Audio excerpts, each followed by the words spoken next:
ಕೈಕೇಯಿಗೆ ಮಂಥರೆ ಒಂದು ಉಪಾಯವನ್ನು ಹೇಳಿಕೊಟ್ಟಳು. ಹಿಂದೆ ಶಂಕರಾಸುರನೆಂಬ ರಾಕ್ಷಸನು ದೇವತೆಗಳ ಮೇಲೆ ಯುದ್ಧ ಹೂಡಿದ್ದನು.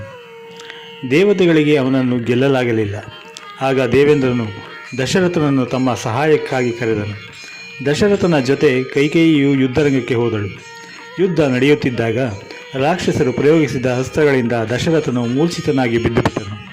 ಆಗ ಕೈಕೇಯಿ ಬಹಳ ಧೈರ್ಯದಿಂದ ದಶರಥನನ್ನು ಯುದ್ಧ ಭೂಮಿಯಿಂದ ಹೊರಗೆ ಕರೆತಂದು ಉಪಚರಿಸಿ ಕಾಪಾಡಿದಳು. ದಶರಥನು ಕೈಕೇಯಿಯ ಸೇವೆಯನ್ನು ಬಹಳವಾಗಿ ಮೆಚ್ಚಿಕೊಂಡು, ನೀನು ನನ್ನ ಜೀವಿತವನ್ನು ಉಳಿಸಿ ಉಪಕಾರ ಮಾಡಿದ್ದೀಯೆ, ನಿನಗೆ ಬೇಕಾದ 2 ವರಗಳನ್ನು ಕೇಳಿಕೋ, ನಾನು ಕೊಡುತ್ತೇನೆ ಎಂದನು.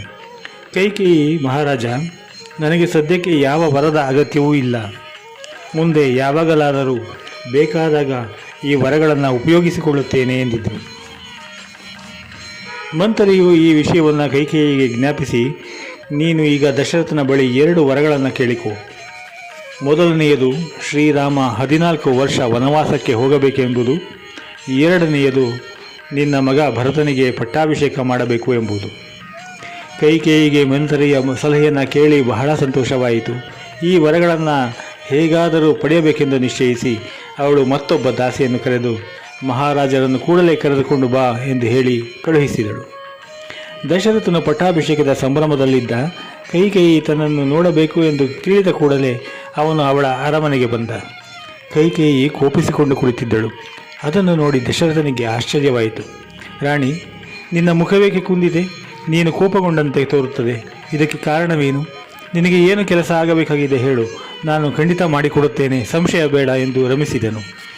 ಕೈಕೇಯಿ, ಮಹಾರಾಜ, ನಿನ್ನಿಂದ ನನಗೊಂದು ಕೆಲಸ ಆಗಬೇಕಾಗಿದೆ. ನೀನು ಅದನ್ನು ಖಂಡಿತ ನೆರವೇರಿಸಿಕೊಡುತ್ತೇನೆ ಎಂದು ಪ್ರತಿಜ್ಞೆ ಮಾಡಿ ಹೇಳಿದರೆ ನಾನು ವಿಷಯ ತಿಳಿಸುತ್ತೇನೆ ಎಂದಳು. ದಶರಥನು, ಕೈಕೇಯಿ, ಇದೇಕೆ ನನ್ನನ್ನು ಪರೀಕ್ಷಿಸುತ್ತಿದ್ದೀಯೇ? ನೀನು ಹೇಳಿದ ಕೆಲಸವನ್ನು ನಾನು ಯಾವಾಗ ನೆರವೇರಿಸಿಲ್ಲ? ಆದಾಗ್ಯೂ ಈಗೋ ನೋಡು, ನಿನ್ನ ಸಂತೋಷಕ್ಕಾಗಿ ಹೇಳುತ್ತಿದ್ದೇನೆ. ನೀನು ಹೇಳಿದ ಯಾವುದೇ ಕೆಲಸವನ್ನಾಗಲಿ ನನಗೆ ಅತ್ಯಂತ ಪ್ರೀತಿಪಾತ್ರನಾದ ಶ್ರೀರಾಮನ ಆಣೆಯಾಗಿಯೂ ನೆರವೇರಿಸಿಕೊಡುತ್ತೇನೆ ಎಂದು ಹೇಳಿದನು. ಪಾಪ, ದಶರಥನಿಗೆ ತಾನು ಏನು ಮಾಡುತ್ತಿದ್ದೇನೆ ಎಂಬುದರ ಅರಿವೇ ಇಲ್ಲ. ಶ್ರೀರಾಮನ ಮೇಲೆ ಆಣೆ ಇಟ್ಟು ಅವನಿಗೆ ಕೆಡುಕು ಉಂಟು ಮಾಡುತ್ತಿದ್ದೇನೆ ಎಂಬ ಕಲ್ಪನೆ ಸಹ ಅವನಿಗೆ ಇಲ್ಲ. ಕೈಕೇಯಿಗೆ ಬೇಕಾಗಿದ್ದುದು ಅದೇ. ಅವಳು ಈಗ ವಿಷಮಯವಾದ ಈ ಮಾತುಗಳನ್ನು ಹೇಳಿದಳು. ಮಹಾರಾಜ, ನೀನು ರಾಮನ ಮೇಲೆ ಆಣೆ ಇಟ್ಟಿದ್ದೀಯೆ, ಆದ್ದರಿಂದ ಮಾತಿಗೆ ತಪ್ಪಬಾರದು. ನಾನು ಕೇಳುವ 2 ವರಗಳನ್ನು ಕರುಣಿಸು.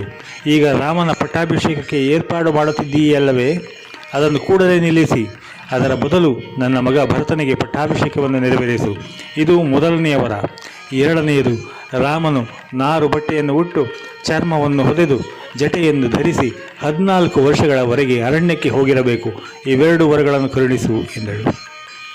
ಕೈಕೇಯಿಯ ಮಾತನ್ನು ಕೇಳಿ ದಶರಥನಿಗೆ ದಿಗ್ಭ್ರಾಂತಿಯಾಯಿತು. ಇದು ಹಾಸ್ಯವೋ ನಿಜವೋ ಅವನಿಗೆ ತಿಳಿಯಲಿಲ್ಲ. ಮೈ ಮರೆತು ಕುಳಿತುಬಿಟ್ಟ. ಸ್ವಲ್ಪ ಸಮಯದ ನಂತರ, ಲೇ ಪಾತಕಿ, ಇದೆಂಥ ಅನ್ಯಾಯ! ನಾನು ನಿನಗೇನು ಅನ್ಯಾಯ ಮಾಡಿದೆ? ನಿನ್ನ ಸ್ವಂತ ಮಗನಿಗಿಂತ ಹೆಚ್ಚು ಗೌರವ ಕೊಡುತ್ತಾನೆ, ಸ್ವಂತ ತಾಯಿಯಂತೆಯೇ ನಿನ್ನನ್ನು ಆಧರಿಸುತ್ತಾನೆ. ಅಂಥವನಿಗೆ ಎಷ್ಟು ಕೆಟ್ಟದನ್ನು ಯೋಚಿಸುತ್ತಿದ್ದೀಯೇ? ಪಾಪಿ, ನಿನಗೆ ಒಳ್ಳೆಯದಾಗದು. ರಾಮನು ಭರತನು ನಿನಗೆ ಸಮಾನರಲ್ಲವೇ? ಅದೇಕೆ ಒಬ್ಬನು ಪಟ್ಟವನ್ನು ಪಡೆದು ಮತ್ತೊಬ್ಬನು ಕಾಡಿಗೆ ಹೋಗಬೇಕು?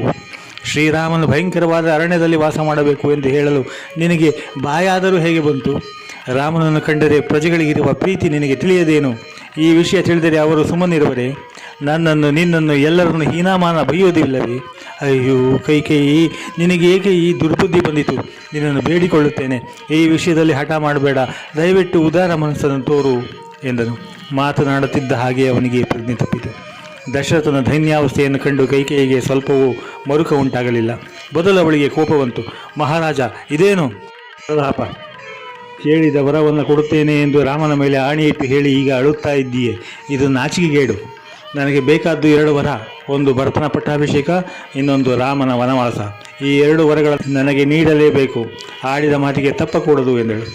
ಕೈಕೇಯಿಯ ಮಾತುಗಳನ್ನು ಕೇಳಿ ದಶರಥನಿಗೆ ಹುಚ್ಚು ಹಿಡಿದಂತೆ ಆಯಿತು. ಅವನು ವಿಧವಾಗಿ ಗೋಳಿಡುತ್ತಾ ತನ್ನ ಅದೃಷ್ಟವನ್ನು ಹಳಿಯುತ್ತಾ ಪ್ರಲಾಪಿಸಲಾರಂಭಿಸಿದ.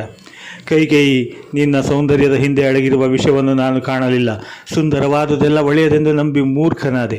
ಪಾಪ, ಆ ಶ್ರೀರಾಮನನ್ನು ನಿನಗೋಸ್ಕರ ನಾನು ಅರಣ್ಯಕ್ಕೆ ಕಳುಹಿಸಬೇಕೆ? ಅಯ್ಯೋ, ಇಂತಹ ದೃಶ್ಯವನ್ನು ನೋಡುವ ಬದಲು ನನಗೆ ಸಾವಾದರೂ ಬರಬಾರದೆ ಎಂದು ನೆಲದ ಮೇಲೆ ಬಿದ್ದು ಹೊರಳಾಡಲಾರಂಭಿಸಿದ. ಮಹಾರಾಜ, ರಾಮನಿಗೆ ನನ್ನ ಆಸೆಯನ್ನು ತಿಳಿಸಲು ನಿಮಗೆ ಹೆದರಿಕೆಯಾದರೆ ನಾನೇ ತಿಳಿಸುತ್ತೇನೆ ಎಂದು ಹೇಳಿ ಸೇವಕಿಯೊಬ್ಬಳನ್ನು ಕರೆದು ರಾಮನನ್ನು ಕೂಡಲೇ ಕರೆದುಕೊಂಡು ಬಾ ಎಂದು ಹೇಳಿ ಕಳಿಸಿದಳು.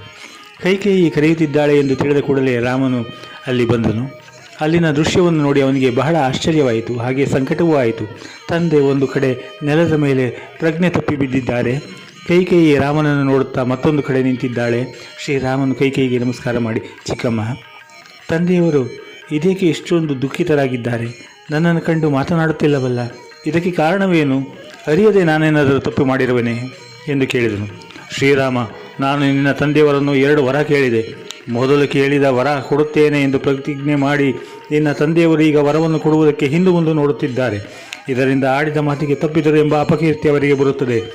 ನನ್ನ ಮಾತನ್ನು ನೀನು ನೆರವೇರಿಸಿದರೆ ನಿನ್ನ ತಂದೆಗೆ ಬರುವ ಅಪಕೀರ್ತಿ ತಪ್ಪುತ್ತದೆ. ನೀನು ನೆರವೇರಿಸುತ್ತೀಯಾ ಹೇಳು ಎಂದಳು. ರಾಮ ಕೈಕೇಯಿ ಹೇಳಿದ ಮಾತನ್ನು ಕೇಳಿದ. ಅನಂತರ ನಿಧಾನವಾಗಿ ಹೇಳಿದ, ಚಿಕ್ಕಮ್ಮ, ತಂದೆಯವರು ಮಾತು ಕೊಟ್ಟಿದ್ದಾರೆ ಅನ್ನುತ್ತೀರಿ. ಅಂದಮೇಲೆ ಮಾತು ಮುಗಿದು ಹೋಯಿತು. ಅವರು ಹೇಳಿದ್ದೇನೇ ಆಗಲಿ ನಾನು ಮಾಡಿಯೇ ತೀರುತ್ತೇನೆ. ತಂದೆಯವರ ಮಾತನ್ನು ಎಂದಿಗೂ ಮೀರಲಾರೆ, ಕೆಟ್ಟ ಹೆಸರು ಪಡೆಯಲಾರೆ. ಈಗಲಾದರೂ ಹೇಳು, ನಾನು ಮಾಡಬೇಕಾದ ಕೆಲಸ ಏನು? ಕೈಕೇಯಿ ಹೇಳಿದಳು, ರಾಮ, ನಿನ್ನ ಬದಲು ಈಗ ಭರತನಿಗೆ ಪಟ್ಟಾಭಿಷೇಕ ಆಗಬೇಕು ಮತ್ತು ನೀನು 14 ವರ್ಷ ಕಾಲ ವನವಾಸಕ್ಕೆ ಹೋಗಬೇಕು. ಇದೇ ನಾನು ನಿನ್ನ ತಂದೆಯವರಿಂದ ಕೇಳಿರುವ ವರ. ಇತರಿಗೆ ಈ ಮಾತು ಕೇಳಿಯೇ ಪ್ರಜ್ಞೆ ತಪ್ಪಬೇಕು ಅಥವಾ ತಮಗೆ ಒದಗಿದ ದುರ್ಗತಿಯನ್ನು ನೆನೆದು ದುಃಖ ಆಗಬೇಕು. ಆದರೆ ರಾಮ ಸತ್ಯವಂತ, ಧರ್ಮಾತ್ಮ. ಅವನಿಗೆ ತಾನು ಕಾಡಿಗೆ ಹೋಗಬೇಕು, ಭರತನಿಗೆ ಪಟ್ಟ ಕಟ್ಟಬೇಕು ಎಂಬುದನ್ನು ಕೇಳಿ ಸ್ವಲ್ಪವೂ ದುಃಖವಾಗಲಿಲ್ಲ. ಬದಲಾಗಿ ನಗು ನಗುತ್ತಾ, ಚಿಕ್ಕಮ್ಮ, ಇಷ್ಟು ಮಾತ್ರವೇ? ಇದಕ್ಕಾಗಿ ತಂದೆಯವರು ಯಾಕೆ ಇಷ್ಟೊಂದು ಚಿಂತಿಸಬೇಕು? ಅವರೇ ಈ ವಿಷಯ ತಿಳಿಸಬಹುದಿತ್ತಲ್ಲ. ನಾನು ರಾಜನಾದರೇನು, ಭರತ ರಾಜನಾದರೇನು, ನನಗೆ ಸ್ವಲ್ಪವೂ ವ್ಯತ್ಯಾಸ ಕಂಡುಬರುವುದಿಲ್ಲ. ಭರತ ರಾಜನಾಗಲಿ, ನಾನು ಖಂಡಿತ ಆಶೀರ್ವದಿಸುತ್ತೇನೆ ಚಿಕ್ಕಮ್ಮ, ಸ್ವಲ್ಪವೂ ಭಯಬೇಡ. ನಾನು ಕೂಡಲೇ ನಾರುಮಡಿಯನ್ನಿಟ್ಟು ವನವಾಸಕ್ಕೆ ತೆರಳುತ್ತೇನೆ ಎಂದ. ದಶರಥನಿಗೆ ರಾಮ ಹೇಳಿದ ಮಾತು ಕೇಳಿ ಜೀವವೇ ಹೋದಂತಾಯಿತು. ತನ್ನ ಜೀವನದ ಮೇಲೆ ಅಸಹ್ಯ ಉಂಟಾಯಿತು. ಕೈಕೇಯಿಯನ್ನು ಕಂಡು ದ್ವೇಷ ಉಕ್ಕೇರಿ ಬಂತು. ಛೀ ಪಾಪಿ ಎನ್ನುತ್ತಾ ಮತ್ತೊಮ್ಮೆ ಮೂರ್ಛೆ ಹೋದ. ರಾಮ ಮತ್ತೆ ಹೇಳಿದ, ಚಿಕ್ಕಮ್ಮ, ನೀನು ಚಿಂತಿಸಬೇಡ. ತಂದೆಯವರು ನಿನಗೆ ಕೊಟ್ಟ ಮಾತನ್ನು ನಾನು ನೆರವೇರಿಸುತ್ತೇನೆ. ಖಂಡಿತ ನಾರುಮಡಿಯನ್ನಿಟ್ಟು ಕಾಡಿಗೆ ಹೋಗುತ್ತೇನೆ. ತಂದೆ ತಾಯಿಗಳ ಮಾತನ್ನು ಕೇಳುವುದೇ ಮಕ್ಕಳ ಕರ್ತವ್ಯ. ನನಗೆ ಪ್ರೀತಿ ಪಾತ್ರರಾದ ಸೀತೆಯನ್ನಾಗಲಿ ಅಥವಾ ನನ್ನ ಒಡನಾಡಿ ಲಕ್ಷ್ಮಣನನ್ನಾಗಲಿ ಬಿಟ್ಟು ಇರುತ್ತೇನೆ. ಆದರೆ ತಂದೆಯವರ ಮಾತನ್ನು ಖಂಡಿತ ಮೀರುವುದಿಲ್ಲ. ಅದು ನಿನ್ನ ಆಸೆ ಎಂದ ಕೂಡಲೇ ನನಗೆ ಅದು ಆಜ್ಞೆಯ ಸಮಾನ. ಇದನ್ನು ನೀನೇ ನನಗೆ ಹೇಳಬಹುದಿತ್ತಲ್ವೇ? ನಿನ್ನ ಮಾತನ್ನು ನಾನೆಂದು ಮೀರಿದ್ದೇನೆ? ಈಗೋ ನಾನು ಕಾಡಿಗೆ ಹೊರಡುತ್ತೇನೆ. ತಂದೆಯವರನ್ನು ಸಮಾಧಾನಪಡಿಸು. ಭರತನ ಪಟ್ಟಾಭಿಷೇಕಕ್ಕೆ ಸಿದ್ಧತೆಗಳು ನಡೆಯಲಿ ಎಂದು ಹೇಳಿ ಕೈಕೇಯಿಗೆ ನಮಸ್ಕರಿಸಿ ಹೊರಟ. ರಾಮ ಹೇಳಿದ ಮಾತುಗಳನ್ನೆಲ್ಲ ದಶರಥ ಕೇಳಿದ. ಅವನಿಗೆ ದುಃಖ ಉಮ್ಮಳಿಸಿ ಬಂತು. ಪಟ್ಟಾಭಿಷೇಕ ಮಾಡಿಸಿಕೊಳ್ಳಬೇಕಾದ ರಾಮ, ಶ್ರೀರಾಮ ಕಾಡಿಗೆ ಹೊರಡುವುದಕ್ಕೆ ಸಂತೋಷದಿಂದ ಒಪ್ಪಿಕೊಂಡುದನ್ನು ನೋಡಿ ಅವನಿಗೆ ಸಂಕಟವಾಯಿತು. ಸಂತೋಷದ ಸಮಾರಂಭ ನಡೆಯಬೇಕಾದ ಕಡೆ ದುಃಖದ ಕೆಲಸಗಳು ನಡೆಯುವುದು ನೋಡಿ ಆ ವೃದ್ಧ ರಾಜನ ಎದೆ ಒಡೆದು ಹೋಯಿತು. ಅಯ್ಯೋ, ಇದನ್ನೆಲ್ಲ ನೋಡಲು ನಾನು ಬದುಕಿದ್ದೇನಲ್ಲ ಎಂದು ಗೋಳಾಡಿದ. ಕೈಕೇಯಿಯನ್ನು ಕುರಿತು, ಪಾಪಿ, ನೀನೇ ಇದಕ್ಕೆಲ್ಲ ಕಾರಣ. ಇದನ್ನೆಲ್ಲ ನೋಡಿಯೂ ನಿನಗೆ ದುಃಖವಾಗುವುದಿಲ್ಲವೇ ಎಂದು ಕೇಳುತ್ತಾ ಮತ್ತೆ ಮತ್ತೆ ಮೂರ್ಛೆ ಬಿದ್ದ. ಆದರೆ ಕೈಕೇಯಿಗೆ ಸ್ವಲ್ಪವೂ ಮರುಕವಾಗಲಿ ದುಃಖವಾಗಲಿ ಉಂಟಾಗಲಿಲ್ಲ. ರಾಮನು ಕೈಕೇಯಿಯನ್ನು ಬೀಳ್ಕೊಟ್ಟು ಹೊರಗೆ ಬಂದನು. ಅಷ್ಟು ಹೊತ್ತಿಗೆ ಅವನು ಕಾಡಿಗೆ ಹೋಗುವ ವಿಷಯ ಎಲ್ಲರಿಗೂ ತಿಳಿದು ಹೋಗಿತ್ತು. ಪುರಜನರು, ರಾಮನ ಗೆಳೆಯರು ಈ ಸುದ್ದಿಯನ್ನು ಕೇಳಿ ದಿಗ್ಭ್ರಾಂತರಾಗಿ ಓಡಿ ಬಂದರು. ರಾಮ, ನೀನು ನಮ್ಮ ಮುಂದಿನ ಮಹಾರಾಜ, ನೀನು ಕಾಡಿಗೆ ಹೋಗಕೂಡದು ಎಂದು ಗಟ್ಟಿಯಾಗಿ ಕೂಗಿಕೊಂಡರು. ಅವರಲ್ಲಿ ದುಃಖ, ಕೋಪ, ಉದ್ವಿಗ್ನತೆಗಳು ಕಂಡುಬರುತ್ತಿದ್ದವು. ಶ್ರೀರಾಮ ಕಾಡಿಗೆ ಹೋಗಬೇಕು ಎಂಬ ಸಂಗತಿಯನ್ನು ಅವರಿಗೆ ನಂಬಲು ಸಾಧ್ಯವೇ ಆಗಲಿಲ್ಲ. ಅದಕ್ಕಾಗಿ ರಾಮನ ಸುತ್ತಲೂ ಗುಂಪು ಕಟ್ಟಿಕೊಂಡರು. ರಾಮ ಅವರಿಗೆಲ್ಲ ಸಮಾಧಾನ ಹೇಳಿದ. ಇದು ಉದ್ವಿಗ್ನತೆಗೆ ಕಾಲವಲ್ಲ. ನೀವು ನನ್ನ ಮೇಲೆ ವ್ಯಕ್ತಪಡಿಸುತ್ತಿರುವ ಪ್ರೀತಿಗೆ ನಾನು ಕೃತಜ್ಞ. ಆದರೆ ನಮ್ಮ ತಂದೆಯವರು ಕೊಟ್ಟ ಮಾತನ್ನು ನಾನು ನೆರವೇರಿಸಬೇಕಾಗಿದೆ. ನಮ್ಮ ಚಿಕ್ಕಮ್ಮನ ಆಸೆಯನ್ನು ಈಡೇರಿಸಬೇಕಾಗಿದೆ. ಇದು ನನ್ನ ಕರ್ತವ್ಯ. ಆದ್ದರಿಂದ ದಯವಿಟ್ಟು ಉದ್ರೇಕಗೊಳ್ಳಬೇಡಿ, ಸ್ವಲ್ಪ ಶಾಂತರಾಗಿರಿ ಎಂದ. ನಂತರ ಅವರಿಂದ ನಯವಾಗಿ ಬೀಳ್ಕೊಂಡು ಕೌಸಲ್ಯಾದೇವಿಯ ಅರಮನೆಗೆ ಬಂದ. ಕೌಸಲಿಗೆ ಈ ವಿಷಯಗಳು ತಿಳಿಯದು. ಅವಳು ದೇವರ ಗೃಹದಲ್ಲಿ ಶ್ರೀರಾಮನ ಅಭ್ಯುದಯಕ್ಕಾಗಿ ಪೂಜೆ ಮಾಡುತ್ತಿದ್ದಳು. ಶ್ರೀರಾಮ ಒಳಗೆ ಬಂದುದನ್ನು ನೋಡಿ ಅವಳಿಗೆ ಬಹಳ ಸಂತೋಷವಾಯಿತು. ರಾಮನನ್ನು ಕರೆದು ಕುಳ್ಳರಿಸಿ ಉಪಚರಿಸಿ, ರಾಮ, ನಿನಗೆ ಈ ದಿನ ಪಟ್ಟಾಭಿಷೇಕ ಆಗುತ್ತದೆ. ನೀನು ಒಳ್ಳೆಯತನದಿಂದ ರಾಜ್ಯ ಆಳಬೇಕು ಎಂದು ಬುದ್ಧಿವಾದ ಹೇಳಿದಳು. ಪಾಪ ಅವಳಿಗೆ ಏನು ಗೊತ್ತು ನಡೆದಿರುವ ಸಂಗತಿ? ರಾಮ ಹೇಳಿದ, ಅಮ್ಮ, ಹಾಗಾದರೆ ನಿನಗೆ ಇನ್ನೂ ವಿಷಯ ತಿಳಿಯದೆಂದು ಕಾಣುತ್ತದೆ. ನಿನಗೆ ಪ್ರಿಯವಾಗಲಾರದ ವಿಚಾರವೊಂದನ್ನು ಹೇಳಬೇಕಾಗಿದೆ. ಆದ್ದರಿಂದ ಶಾಂತ ರೀತಿಯಿಂದ ಕೇಳು. ನಾನು 14 ವರ್ಷ ಕಾಡಿಗೆ ಹೋಗಬೇಕಾಗಿದೆ ಎಂದ. ಕೌಸಲ್ಯಾದೇವಿ ಈ ಮಾತನ್ನು ಕೇಳಿದ ಕೂಡಲೇ ಬುಡ ಕಡಿದ ಮರದಂತೆ ಜ್ಞಾನ ತಪ್ಪಿ ಬಿದ್ದಳು. ರಾಮನಿಗೆ ಅದನ್ನು ಕಂಡು ಗಾಬರಿಯಾಯಿತು. ಅವನು ದಾಸಿಯರನ್ನು ಕರೆಸಿ ತಾಯಿಗೆ ಉಪಚಾರ ಮಾಡಿಸಿದ. ಕೌಸಲ್ಯ ಕಣ್ಣು ತೆಗೆದು, ಮಗು ರಾಮ, ನೀನು ಹೇಳಿದ ಸಂಗತಿ ನಿಜವೇ? ಅಯ್ಯೋ, ಇದೇನು ನನ್ನ ಅದೃಷ್ಟ! ನಿನಗಾಗಿ, ನಿನ್ನ ಏಳಿಗೆಗಾಗಿ ನಾನು ಇಷ್ಟು ದಿನ ದೇವರಲ್ಲಿ ಪ್ರಾರ್ಥನೆ ಮಾಡಿದೆ. ಅದಕ್ಕಾಗಿ ಇಷ್ಟು ದಿನ ಬದುಕಿದ್ದೆ. ಈಗ ನೀನು ನಮ್ಮ ಕಣ್ಣು ಮುಂದೆಯೇ ಕಾಡಿಗೆ ಹೋಗಬೇಕೆ? ಛೇ, ಇದೇಕೆ ಈ ದುರ್ಗತಿ ಬಂತು? ಮಗು ರಾಮ, ಬೇಡಪ್ಪ, ಖಂಡಿತ ಈ ಕೆಲಸ ಮಾಡಬೇಡ. ನಿಮ್ಮ ತಾಯಿಯಾದ ನಾನು ಹೇಳುತ್ತಿದ್ದೇನೆ, ನೀನು ಕಾಡಿಗೆ ಹೋಗಕೂಡದು ಎಂದಳು. ರಾಮ ಹೇಳಿದ, ಅಮ್ಮ, ಇದು ತಂದೆಯವರ ಆಜ್ಞೆ, ತಾಯಿ ಕೈಕೇಯಿಯ ಅಭಿಲಾಷೆ. ಇದನ್ನು ಈಡೇರಿಸಲೇಬೇಕು. ಕಾಡಿಗೆ ಹೆದರಿಕೊಂಡು ಕೇವಲ ರಾಜ್ಯದ ಆಸೆಗಾಗಿ ತಂದೆಯವರ ಮಾತನ್ನು ನಾನೆಂದಿಗೂ ಮೀರಲಾರೆ. ನಾನು ಕಾಡಿಗೆ ಹೋಗದೇ ಇದ್ದರೆ ತಂದೆಯವರು ಕೈಕೇಯಿಗೆ ಕೊಟ್ಟ ವರಕ್ಕೆ ಬೆಲೆಯಾದರೂ ಏನು? ಇಡೀ ಲೋಕವೇ ಅವರಿಗೆ ಅಪಮಾನ ಮಾಡುವುದಿಲ್ಲವೇ? ಇಕ್ಷ್ವಾಕು ಕುಲದವರು ಎಂದಾದರೂ ಮಾತಿಗೆ ತಪ್ಪುವರೇ? ವಚನವನ್ನು ಭಂಗ ಮಾಡಲಾರೆ. ನಾನು ಕಾಡಿಗೆ ಹೋಗಿ ಬರುತ್ತೇನೆ, ನೀನು ಆಶೀರ್ವದಿಸು ಎಂದು ಹೇಳಿ ನಮಸ್ಕರಿಸಿದನು. ಕೌಸಲ್ಯಾದೇವಿಯ ದುಃಖವನ್ನು ವರ್ಣಿಸಲು ಸಾಧ್ಯವಿಲ್ಲ. ಅವಳು ಅಡಿಗಡಿಗೆ ಮೂರ್ಛೆ ತಪ್ಪುತ್ತಾ, ತನ್ನ ಅದೃಷ್ಟವನ್ನು ಹಳೆಯುತ್ತಾ, ಕೈಕೇಯಿಯ ನೀಚ ಬುದ್ಧಿಯನ್ನು ಬೈಯುತ್ತಾ, ರಾಮನ ಕಲ್ಯಾಣ ಗುಣಗಳನ್ನು ಹೊಗಳುತ್ತಾ ಪ್ರಲಾಪಿಸುತ್ತಿದ್ದಳು. ರಾಮನು, ಅಮ್ಮ, ಸಂತೈಸಿಕೋ, ಇದು ದುಃಖಕ್ಕೆ ಸಮಯವಲ್ಲ. ತಂದೆಯವರು ಬಹಳ ದುಃಖದಲ್ಲಿದ್ದಾರೆ. ನೀನು ಅವರನ್ನು ಸಮಾಧಾನಪಡಿಸು ಎಂದು ಹೇಳಿದನು. ಇವರಿಬ್ಬರ ಮಾತುಕತೆಗಳನ್ನು ಮೌನದಿಂದ ಲಕ್ಷ್ಮಣನು ಕೇಳುತ್ತಿದ್ದನು. ಅವನಿಗೆ ಭಯಂಕರವಾದ ಸಿಟ್ಟು ಬಂತು.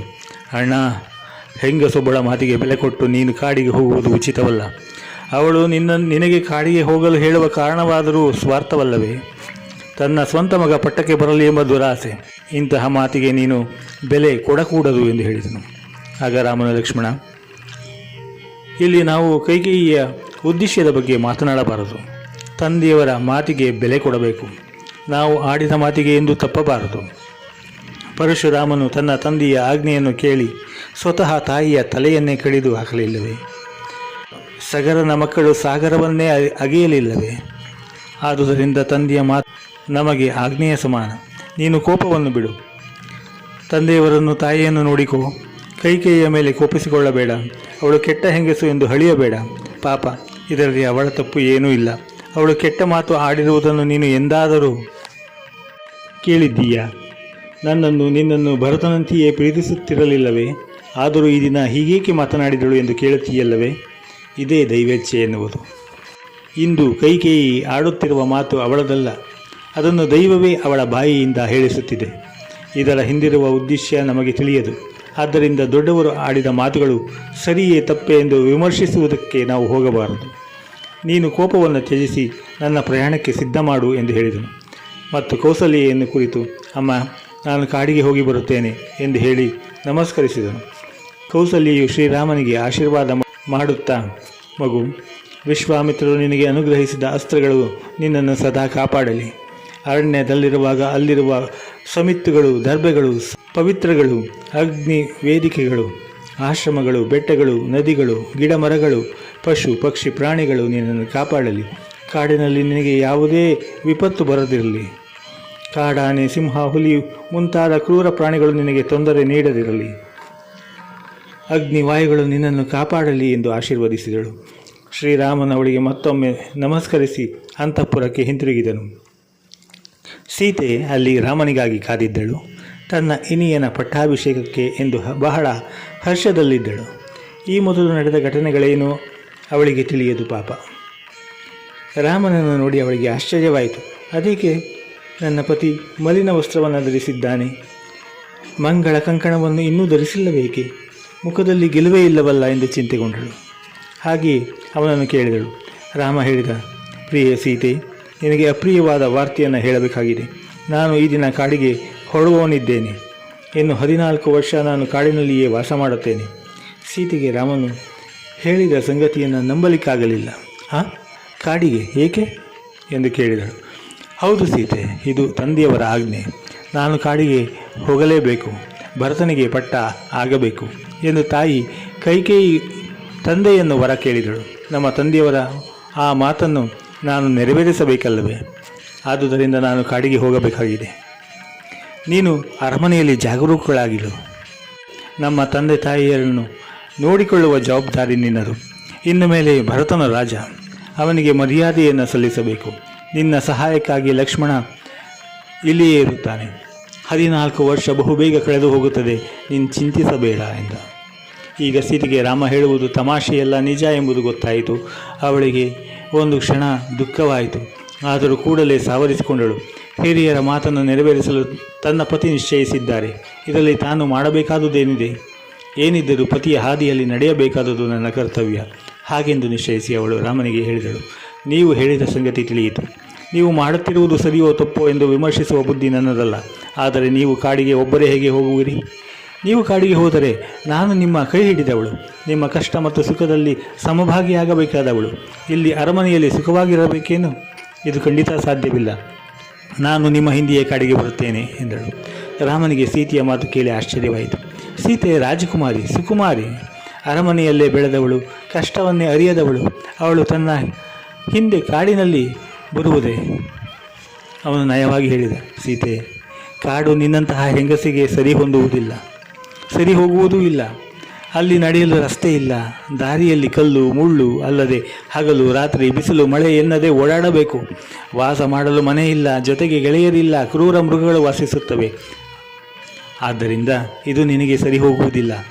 ನೀನು ಅರಮನೆಯಲ್ಲೇ ಇರು ಎಂದ.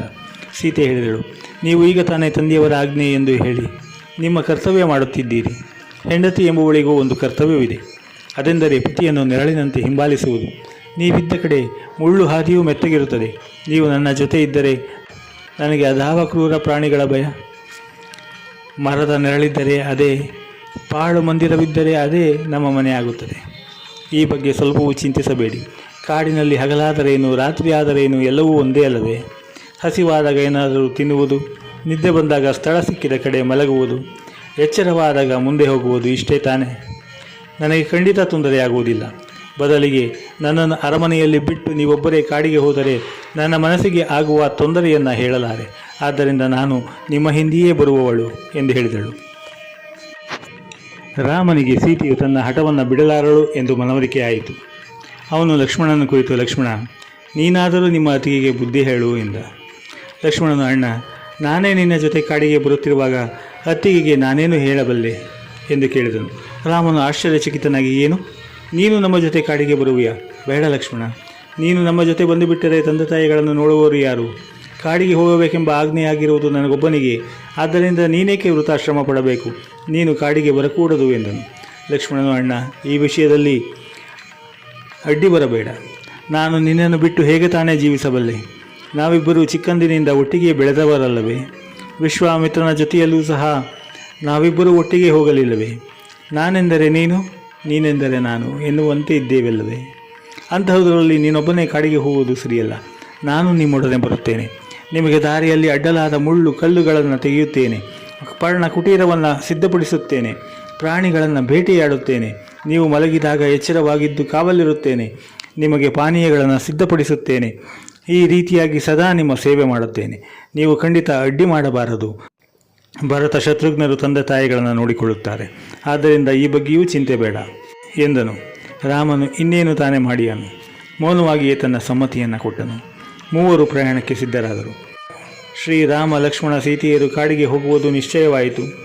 ಶ್ರೀರಾಮನು ತನ್ನ ಬಳಿ ಇದ್ದ ಧನವನ್ನು, ಆಭರಣವನ್ನು ಬಡಬಗರಿಗೆ ದಾನ ಮಾಡಿದನು. ನಂತರ ತಂದೆಯನ್ನು ನೋಡಲು ಲಕ್ಷ್ಮಣ ಸೀತೆಯರೊಡನೆ ಹೊರಟನು. ಆಗ ದಾರಿಯ ಉದ್ದಗಲಗಳಲ್ಲೂ ಜನ ಕಿಕ್ಕಿರಿದು ನೆರೆದಿದ್ದರು. ಬೆಳಗ್ಗೆ ಶ್ರೀರಾಮನ ಪಟ್ಟಾಭಿಷೇಕವಾಗುತ್ತದೆಂದು ಹಬ್ಬದ ಸಂಭ್ರಮ ಇತ್ತು. ಆದರೆ ಈಗ ಎಲ್ಲೆಲ್ಲೂ ದುಃಖದ ವಾತಾವರಣ.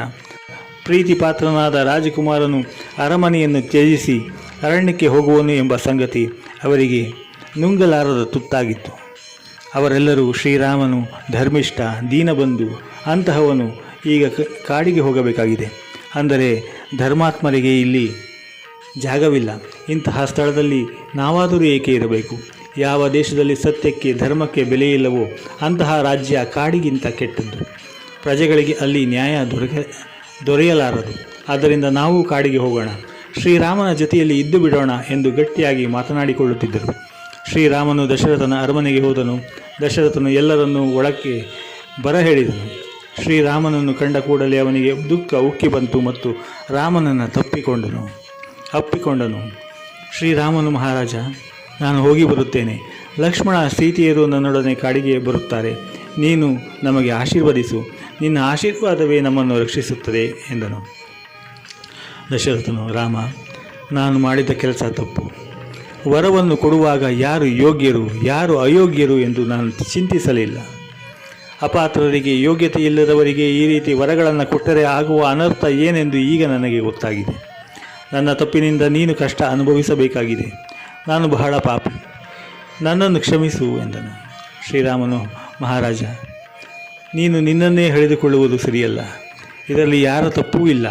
ವನವಾಸ ನನ್ನ ಹಣೆಯಲ್ಲಿ ಬರೆದಿದ್ದರೆ ಅದನ್ನು ತಪ್ಪಿಸಲು ಯಾರಿಗೂ ಸಾಧ್ಯವಿಲ್ಲ.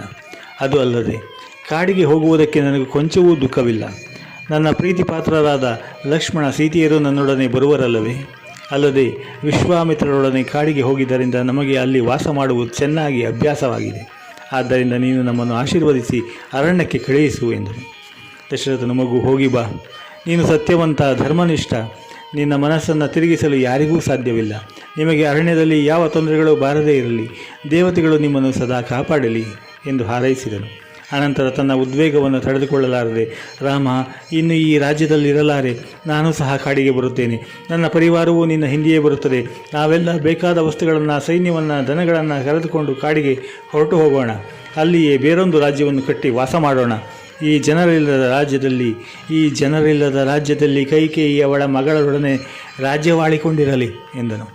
ರಾಮನು, ಮಹಾರಾಜ, ನಾನು ನಿಮಗೆ ಮತ್ತೆ ಹೇಳುತ್ತಿದ್ದೇನೆ.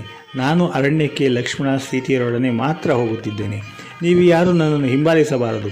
ಅರಣ್ಯದಲ್ಲಿ ನಾರು ಬಟ್ಟೆಯನ್ನುಟ್ಟು ಜಟಾಧಾರಿಯಾಗಿ ಜೀವಿಸಬೇಕೆಂದು ನಾನು ನಿಶ್ಚಯ ಮಾಡಿದ್ದೇನೆ. ಇದನ್ನು ನಾನು ತಪ್ಪಿ ನಡೆಯಲಾರೆ. ನೀವಾದರೂ ಆಡಿದ ಮಾತಿಗೆ ತಪ್ಪಿ ನಡೆಯಬೇಕೇ? ಕೆಟ್ಟ ಹೆಸರನ್ನು ಗಳಿಸುವುದೇಕೆ? ನೀವೆಲ್ಲರೂ ಇಲ್ಲಿಯೇ ಇರಿ. ಭರತನಿಗೆ ಪಟ್ಟಾಭಿಷೇಕ ಮಾಡಿ. ಭರತನು ಧರ್ಮಾತ್ಮ, ಸತ್ಯಸಂಧ, ನ್ಯಾಯಾನ್ಯಾಯಗಳ ವಿವೇಚನೆ ಉಳ್ಳವನು. ಅವನು ಧರ್ಮದಿಂದ ರಾಜ್ಯವಾಳುತ್ತಾನೆ. ನೀವು ಹಿರಿಯ, ಅವನಿಗೆ ಸಹಕಾರ ಕೊಡಬೇಕು ಎಂದನು. ನಂತರ ಮೂವರು ನಾರಿನ ಬಟ್ಟೆಯನ್ನುಟ್ಟರು. ಸುಂದರವಾದ, ಬೆಲೆಬಾಳುವ ಅತ್ಯುತ್ತಮ ರೇಷ್ಮೆ ಮತ್ತಿತರ ಬಟ್ಟೆಗಳನ್ನು ಧರಿಸುತ್ತಿದ್ದ ಅವರು ಒರಟು ನಾರು ಮಡಿಯನ್ನು ಉಡುವುದನ್ನು ಕಂಡಾಗ ಪುರಜನರಿಗೆ ಬಹಳ ಸಂಕಟವಾಯಿತು. ಅಯ್ಯೋ, ರಾಜಕುಮಾರರಿಗೆ ಈ ದುರ್ಗತಿ ಬಂತೆ ಎಂದು ನಿಟ್ಟುಸಿರು ಬಿಟ್ಟರು. ಮೂವರು ರಥವನ್ನೇರಿ ಅರಣ್ಯದ ಕಡೆ ಪ್ರಯಾಣ ಬೆಳೆಸಿದರು. ಪ್ರಜೆಗಳಿಗೆ ದುಃಖವನ್ನು, ಉದ್ವೇಗವನ್ನು ತಡೆದುಕೊಳ್ಳಲು ಸಾಧ್ಯವಾಗಲಿಲ್ಲ. ಅವರು ಶ್ರೀರಾಮನ ಹಿಂದೆಯೇ ಹೊರಟರು.